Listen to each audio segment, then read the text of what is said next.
ഒരു പക്ഷേ കേരളം കണ്ടൊരു 4-5 യാത്രയപ്പിൽ ഒരു യാത്രയപ്പായിട്ട് അത് മാറി. വളരെ വലുതായിരുന്നു. അത് മാറ്റിയെടുക്കാൻ സാധിച്ചു.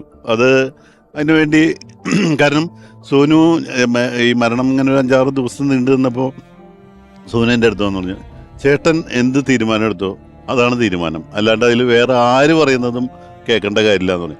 ആ ഒരു അധികാരം എനിക്ക് തന്നതുകൊണ്ട് പൂർണ്ണമായിട്ട് അത് ഭംഗിയായിട്ട് യാത്ര ചെയ്യാൻ.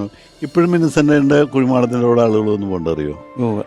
അതൊരു ഞാനും പല നമ്പറുകൾ നമ്മൾ മരിച്ചു കഴിഞ്ഞാൽ ഡിലീറ്റ് ചെയ്ത് കളയും. പക്ഷെ ഇപ്പോഴും ഇന്നസെൻ്റ് ഇപ്പം പല കാര്യങ്ങൾ തീരുമാനം അയ്യോ ഇന്നസെൻ്റ് പറഞ്ഞില്ലല്ലോ എന്ന് നമുക്ക് എവിടെയോ തോന്നും.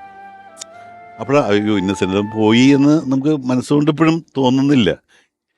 ചില സിനിമയിൽ പോയി ഇന്നസെൻ്റ് അഭിനയിക്കും, നമുക്ക് തന്നെ അറിയാത് ഭയങ്കര കുഴപ്പമാണ്, ഒരു രക്ഷയില്ലാത്ത പടം, മനുഷ്യൻ്റെ അറിയ കഥ. അപ്പോൾ നമ്മൾ ഇന്നസെൻ്റ് ചോദിക്കുക എന്തിനാ ഇന്നസെൻ്റ് ആ പടത്തിൽ പോയി? അപ്പോൾ മമ്മൂട്ടി മോഹൻലാലിനെ ഉപേക്ഷിച്ച പടത്തിൽ വെച്ച് എൻ്റെ തല ഒരു സ്റ്റാമ്പ് സൈസിൽ അടിയിൽ വരും. ഇത് കേരളം മുഴുവൻ എന്റെ പോസ്റ്റർ അല്ലടാ. ഓടിയില്ലെങ്കിൽ എന്താ പോസ്റ്റർ, ഞാൻ കാശ് കൊടുത്ത് അങ്ങനെ പോസ്റ്റർ അടിക്കാൻ പറ്റും. അങ്ങനെയും അതിനെ ഹ്യൂമറായിട്ട് കാണുന്ന ഒരാൾ.